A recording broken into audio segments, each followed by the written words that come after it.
Listen, getting successful, whatever you consider successful, if it's rich, whatever, it's not a magic trick. It's not God picks certain people he'll make rich and certain people he don't. He gives all of us as his children the power of choice. You have a say-so in that.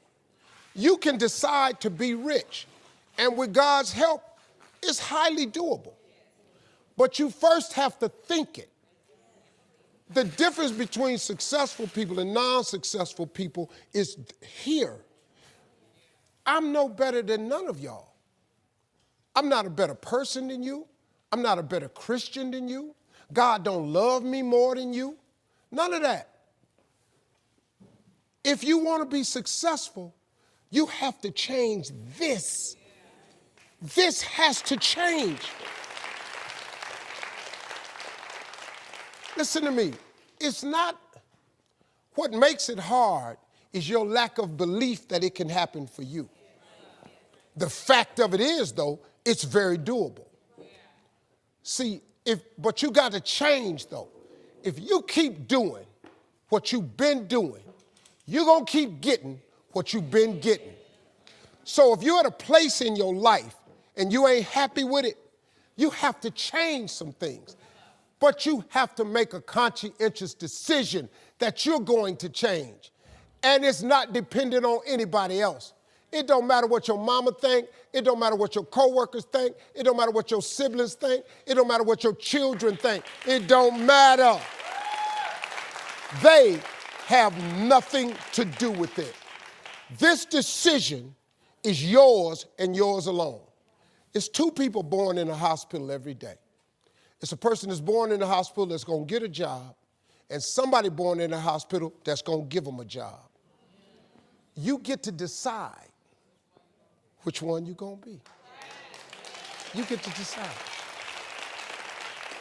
Let me tell you something. You get to decide if I'm going to be rich, poor, mediocre, plentiful, happy, sad. You have a decision to make. Your mind, all right, here we go. This is the teaching moment. Let me give you this so you can get on with your 2019. You walk in the house, you pick up the remote control.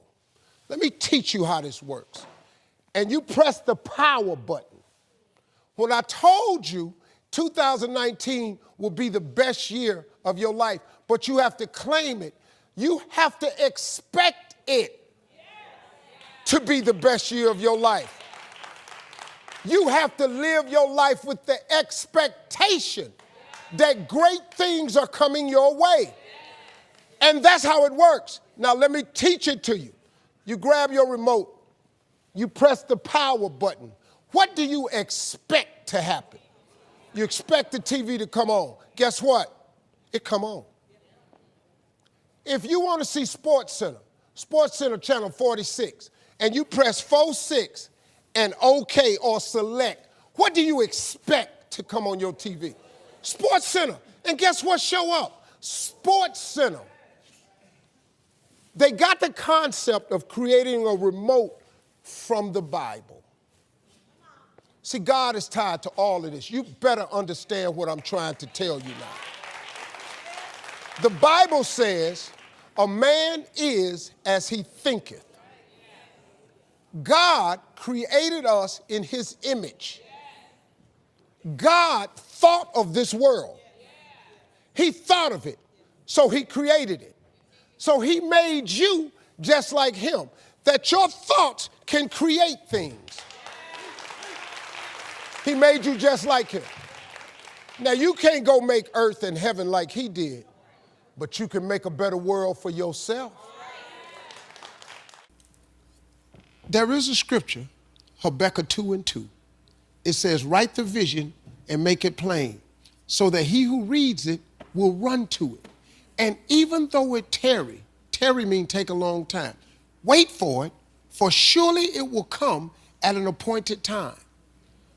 That's in the Bible. That ain't in the rich people's copy. That's in everybody's Bible. The problem is everybody don't do it. But it's right there. But you got to do it. I'm just telling you, if you don't do it, it's too hard. It's almost impossible. That vision board has changed my life. Everything I put on my vision board, I get. Everything. Now, you have to understand something. It's not going to come when you want it to come. It comes at an appointed time. That's the trick. But the appointed time is what throws people off. Because when you ask God for something, he sends it, he ships it immediately. Soon as you ask him something, you really believe he'll do it, he boxes it up and he ships it to you immediately. The problem with the package is he never gives you the date that the package is going to arrive. He doesn't do that. He doesn't do that. Because if he told you the date that the package would arrive, it would destroy the requirement he has of all of us, which is faith. Faith is the belief in things that you cannot see. So if you ask God for $1 million and he tell you I'm gonna give it to you in March of 2020, you wouldn't need no faith. You'd be talking to people crazy because you know in 2020, I'm finna be a millionaire. But he sent $1 million as soon as you ask for it. But it's going to come at an appointed time.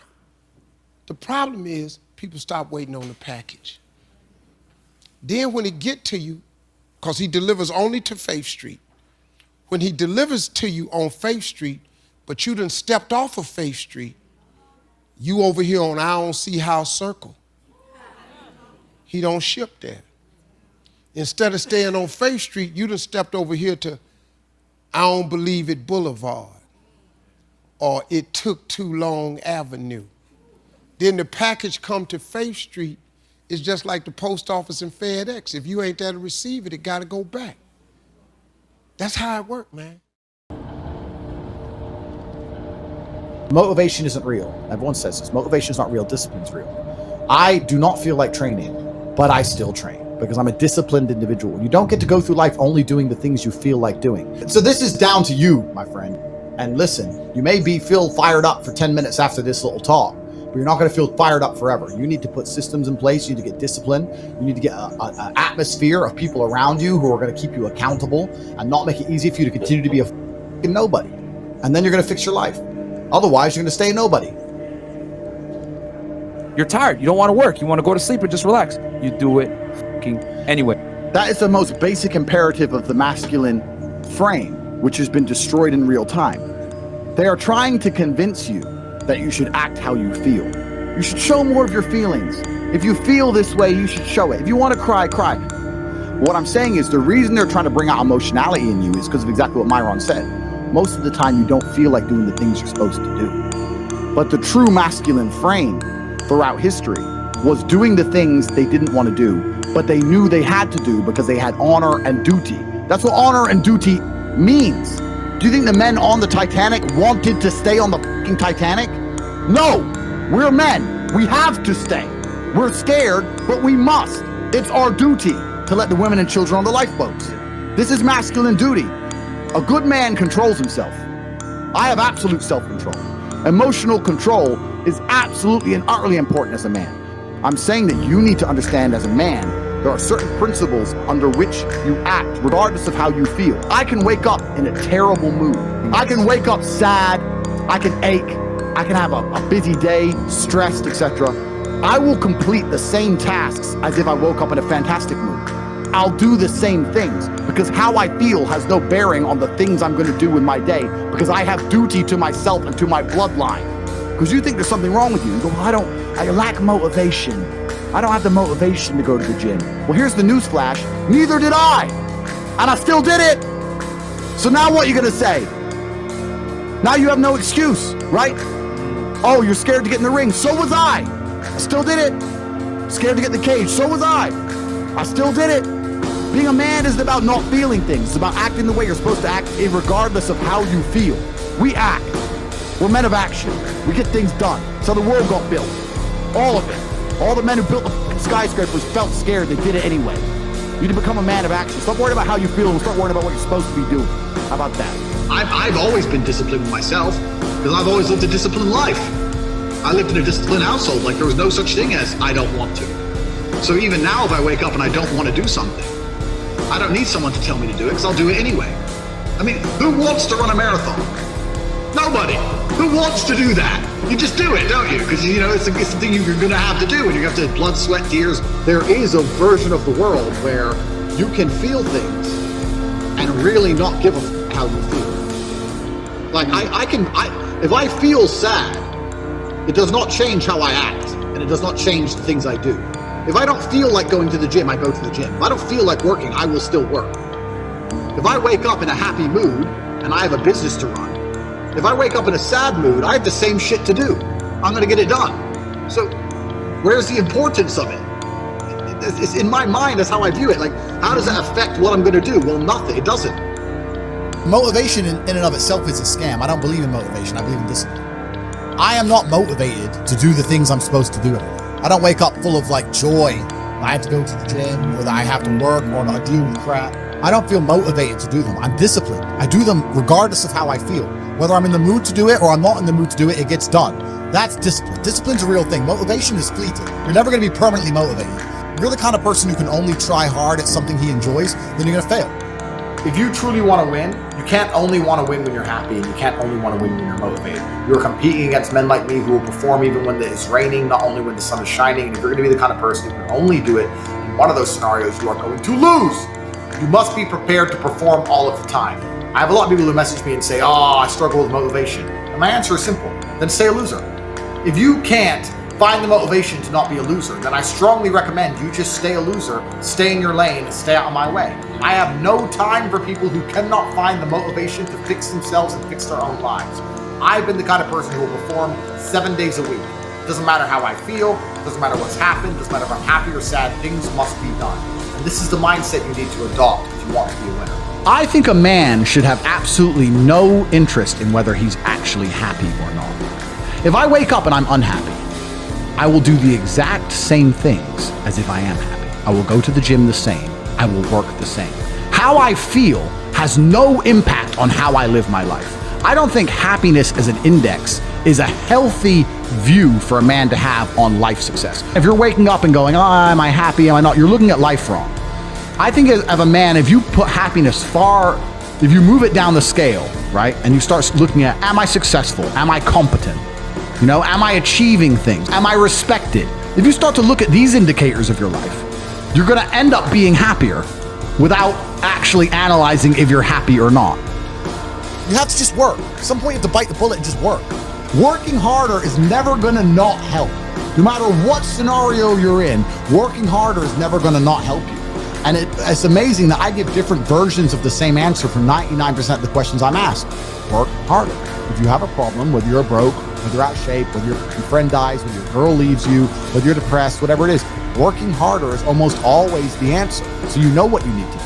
You need to do it. And what's amazing, again, is kind of like the antidote. If you take the antidote before the poison, then you never get sick in the first place. If you're always working as hard as possible, if you're always working your ass off and trying to be the best version of yourself every single day, then you never get sick in the first place. You're already working, you're already taking the antidote. So things can't attach to you, they can't get hold of you.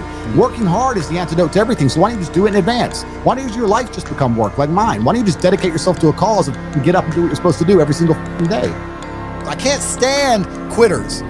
So if you're the kind of person who's gonna quit because it's hard, I don't even want your energy around me, right? You need the people who don't quit. I don't quit. Every single facet of my life is testament to the fact that I don't quit. I didn't quit. So that's the difference. When it was hard, I did it anyway. That's who I've always been. And if you don't have that kind of tenacity, you're never gonna be anything. So I'm indefatigable. I do not give up. I do not get tired. I do not quit. That's what they want. That's what the enemy wants from me.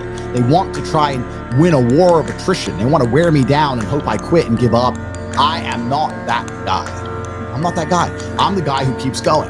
And if you're truly indefatigable in life and perspicacious, that's my favorite saying, the one I say all the time, unmatched perspicacity coupled with sheer indefatigability makes me a feared opponent in any realm of human endeavor. It's absolutely and utterly true. If you pay attention to the things that are happening around you and you do not quit, you will be a dangerous opponent in any realm of human endeavor. It doesn't matter what you try and do. I'm a man who lives true to God and says what he means and means what he says, and I know the things I say are good for society and good for the world. I didn't put a fucking magic spell on anybody. The reason people listen to me is because they like what I say and they know that I'm telling the truth. That's the reason I am here. And I'm going to continue to do that. And there's nothing anybody can do about it.